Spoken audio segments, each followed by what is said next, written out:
L-O-V-E, love. Bapak Ibu Saudara sekalian, kata love ini seringkali dipakai untuk menggambarkan perasaan kita.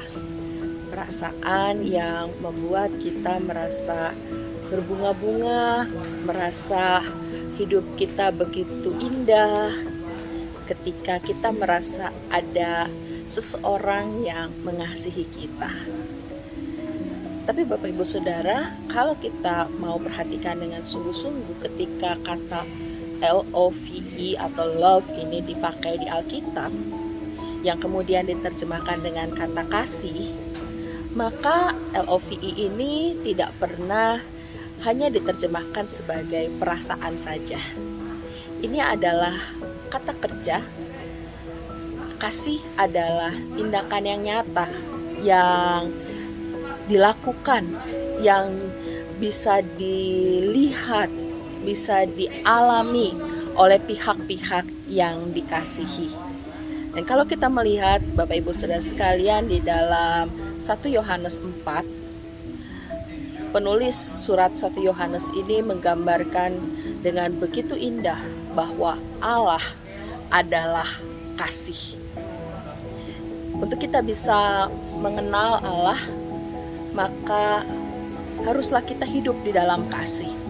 Haruslah kasih Allah itu menjadi nyata di dalam diri kita.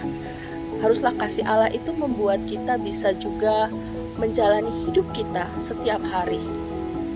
Kasih yang diberikan kepada kita adalah kasih yang menghidupkan. Ketika kita ingin memahami kehendak Allah, memahami firman-Nya, memahami perintahnya, tidak bisa tidak. Itu harus kita lakukan di dalam kasih lebih dulu. Dengan kasih, kita akan bisa melangkah mengenali apa yang menjadi kehendak-Nya, apa yang menjadi firman-Nya, apa yang Allah ingin kita perbuat di dalam kehidupan kita. Sebagai orang yang beriman, kasih adalah tindakan iman kita. Oleh karena itu Bapak Ibu dan Saudara sekalian, mari kita melihat dan merenungkan bersama ayat dari 1 Yohanes pasal yang keempat, ayat 16 sampai ayat yang ke-21. Mari kita merenungkan bersama-sama bagian ini. Kita bisa mengasihi karena Allah lebih dahulu mengasihi kita. Apa saja bentuk kasih Allah yang telah Bapak Ibu Saudara alami di dalam kehidupan? Kedua, memahami firman Tuhan harus didahului dengan kasih yang nyata kepada Tuhan dan sesama.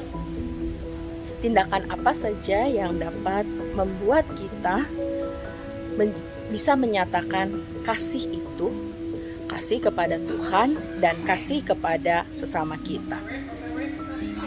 Yang ketiga, 1 Yohanes pasal 4 ayat 20 dan 21 mengatakan bahwa ketika kita mengatakan kita mengasihi Allah tetapi kita membenci saudara kita, maka kita disebut sebagai pendusta.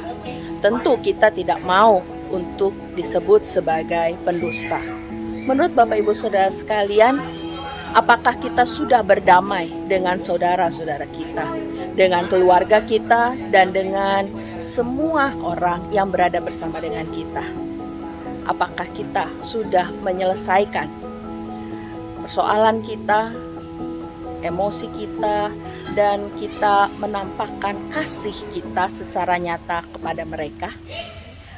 Mari kita merenungkannya Bapak Ibu Saudara, dan percayalah bahwa Tuhan memampukan kita. Trust in the Lord, percaya dan mempercayakan diri.